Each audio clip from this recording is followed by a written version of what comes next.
আসসালামু আলাইকুম ওরহমতুল্লাহি ওবরাকাতুহ। এখন আমরা দুইজন ইমামের পড়ালেখা সম্পর্কে জানব। তারা কি পরিমাণ কিতাব মোতালা করতেন এ বিষয়ে। প্রথমেই আমরা জানি হানাফি মাযহাবের কিংবদন্তি ফকি বিখ্যাত আল্লামা আব্দুল হক মুহাদ্দিস দেহলভী রহমতুল্লাহি আলাইহি কানা দাইমাল ইশতিগালি মুকিব্বান আলাল মুতালাআতি ফি দায়াজিরিল লায়ালি, যে তিনি সবসময় পড়াশোনায় মগ্ন থাকতেন। মুকিব্বান আলাল মুতালাআতি ফি দায়াজিরিল লায়ালি, এমনকি গভীর রাতেও অধ্যয়ন চালিয়ে যেতেন। অন্ধকার রাতে দায়াজির, দাইজুর এর জমা হলো দায়াজির, অর্থ হলো অন্ধকার, গভীর অন্ধকার। হাত্তা ইন্নাহু কদ ইহতারাকাত ইমামাতুহু গায়রা মাররাতিন বিসসিরাস, এমনকি একাধিকবার তার পাগড়ি সেই প্রদীপের আগুনে পুড়ে গিয়েছিল। আল্লাযী কানা ইয়াজলিসু আমামাহু লিল মুতালা, যেটা তিনি পড়ার জন্য সামনে যে প্রদীপ রাখতেন, সেই প্রদীপের আগুনে একাধিকবার তার পাগড়ি পুড়ে গিয়েছিল।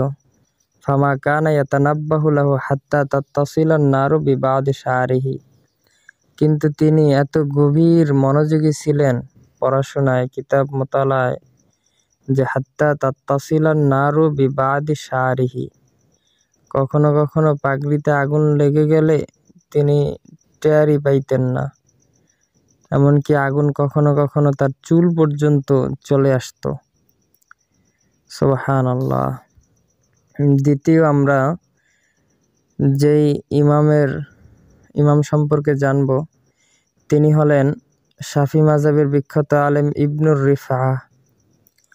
ইবনে হাজার আসকারী রহমাতুল্লাহ আলাইহি বলেছেন, তিনি এত বড় মাপের ফকিহ ছিলেন যে শাফি মাযহাবের কিতাবে যদি কলাল ফকিহ, শুধুমাত্র ফকিহ বলা হতো, ফকিহ শব্দটা যদি বলা হতো, তাহলে এই ফকিহ দ্বারা ইবনে রিফাহকে বোঝানো হইতো। মুতলাকভাবে যদি ফকিহ বলা হইতো, তাহলে এই ফকিহ মানে ইবনুর রিফাহ। তো ওয়াকানা কদ নুদিবা লি মুনাজারাতি ইবনে তাইমিয়া, যে ইবনে রিফাহ রহমতুল্লাহ আলাইকে ইবনে তাইমিয়া রহমতুল্লাহ আলাইয়ের সঙ্গে মুনাজারা করার জন্য নিযুক্ত করা হয়েছিল। তো মুনাজারা শেষ হলো। ফাসুইলা ইবনে তাইমিয়া তানু বাদা যালিকা, তো সেই মুনাজারার পরে ইবনে তাইমিয়াকে জিজ্ঞাসা করা হলো তার সম্পর্কে।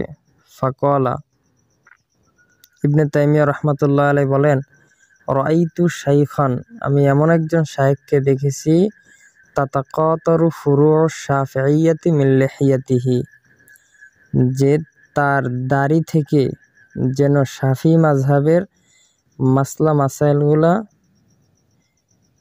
টপ টপ করে ঝরে পড়তেছে। ওয়াকানা কাসীরাস সাদাকাতি মুকিব্বান আলাল ইশতিগাল, তিনি ছিলেন খুবই দানশীল এবং সর্বদা পড়াশোনায় ব্যস্ত থাকতেন। হাত্তা আরাজালাহু ওয়াজাউল মাফাসিল বিহাইসু কানা সাওবু ইযা লামাসা জিসমাহু আলামাহু, এমনকি এক সময় এই পড়াশোনার কারণে তার যে হাড্ডির যে জোড়া আছে, এই জোড়াসমূহ, এই জয়েন্টগুলো ব্যথা হয়ে যায়। তো বিহাইসু কানা সাওবু ইযা লামাসা জিসমাহু আলামাহু, যে এমন একটা অবস্থা হয় যে তার কাপড় যদি শরীরে লাগতো, তাহলে তিনি খুব ব্যথা অনুভব করতেন। ওমা যালিকা মাহু কিতাবুন ইয়ানজুরু ইলাইহি, তবু তার হাতে সবসময় কিতাব থাকতো, তিনি পড়তেই থাকতেন। ওয়ারুব্বামা ইনকাব্বা আলা ওয়াজহিহি ওয়া হুয়া ইউতালিউ, অনেক সময় পড়তে পড়তে তিনি একেবারে সামনের দিকে হেলে পড়তেন। সুবহানাল্লাহ। আল্লাহ রাব্বুল আলামিন আমাদেরকে বেশি বেশি কিতাব মুতালা করার তৌফিক দান করে দিক, বলুন আমিন।